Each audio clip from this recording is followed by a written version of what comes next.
who likely watched Initial D and now find yourself with the desire to buy one of these classic JDM vehicles. Whatever the reason is, I'm here to help. I'll be sharing everything I learned from buying this RX-7 FC so that you will know exactly what you were signing up for when you buy one of these classic JDM vehicles. Most people just want to go and do a bit of spirited driving on the mountain pass. Yes, the driving is fun, but honestly, that is like 10% of the battle. Don't sell your daily driver just yet, and definitely do not buy the first car you find on Facebook Marketplace, because these cars fight back.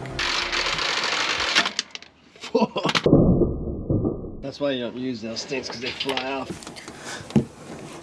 When you're buying a classic car, or any car for that matter, there's a bunch of things you're going to want to look out for. The general rules still apply. And guidelines are whether the car is high mileage, does it run smooth, does it take forever to start up, does it leak oil, are there huge holes in the bottom of the frame that are rusted through that are going to ruin the driving experience or make it almost impossible to work on. This might seem obvious, but when I was looking for my RX-7, I was just looking for the cheapest car possible, and I was wasting time looking at shit like this. But one look at this thing should already tell you you shouldn't get it. It's just gonna be more money than what it's worth. Just save up your money, buy a clean one, and you'll be able to drive it within the decade. This is the interior of my car. The reason I'm showing you this is because my RX-7 actually broke many of the guidelines I just gave earlier. Starters, it didn't run, so it just sat in the garage for almost a decade.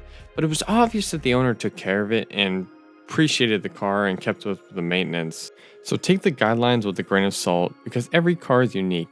This car had 208,000 miles, a typical no buy. But as long as you thoroughly inspect the car and try to identify as many issues before purchasing, you will have the power to make the call on how much work, time, and money you will put into this car, and you might be able to negotiate a slightly better price. However, it's very important to note that with these old cars, they are bound to have problems that you cannot see. For example, my RX-7's water pump died right as I revived the whole car. As long as you budget for it, it's fine, but old cars break a lot.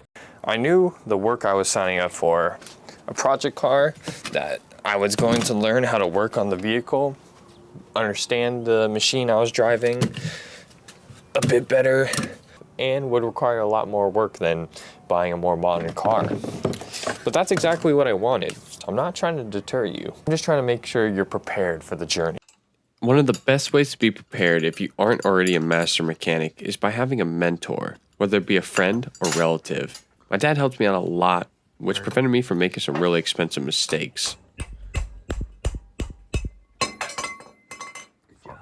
And trust me, you will make a lot of mistakes, so the more eyes double checking your work and even helping out, the better.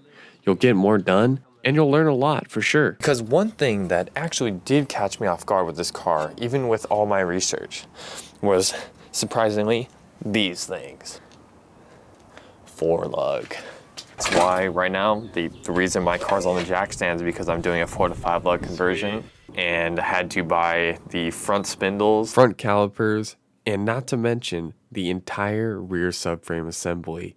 And that's not all. Barking in on an hour and 25-minute drive to go get these things. Some RX-7 rear calipers to fit my vented brake rotors.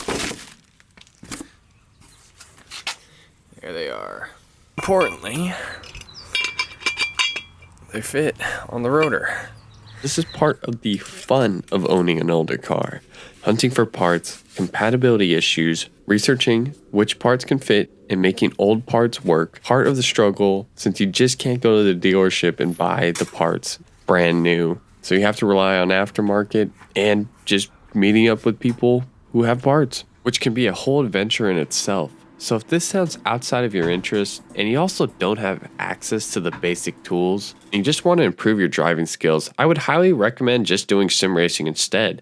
In the long run, it will definitely be cheaper and you won't have to work on your car all the time, because even seemingly simple things like this 5-lug conversion, bit of a pricey conversion, and that was something I didn't know I signed up for because I didn't really realize that the base model FC came with only 4-lug. Once you find a potential car that you're contemplating buying, do your research on the different trims, go to the forums. Like for the FC, there's like all these different trims that I had no idea that certain ones came with different features. I just assumed it was turbo and non-turbo. Now there's a lot of different options besides just having the turbo. So do your research on the different trim you're buying. Don't want to pull an eat ski like an initial D.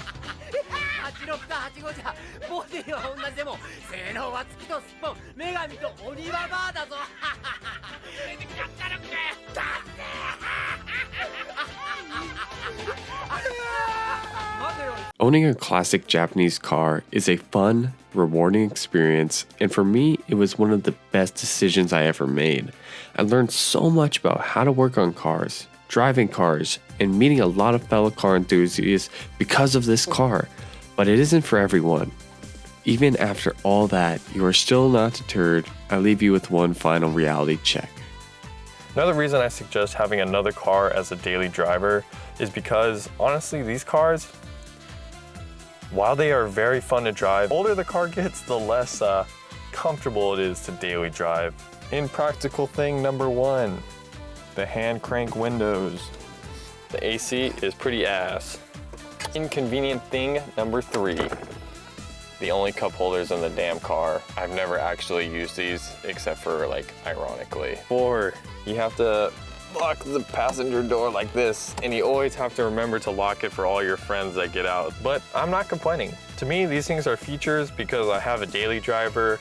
I don't have to suffer through this every day, and so driving this car when I want is a very liberating experience. So I just want you guys to know what you're getting yourself into before you make a brash decision and sell your daily driver to buy one of these more classic cars. But hey, that's your decision. So if you want to just go ahead and jump right in, do it. You might not regret it, or you might. Anyways, you've been warned. If you're looking for more specific advice, join the Discord server in the description box below, and be sure to like and subscribe for more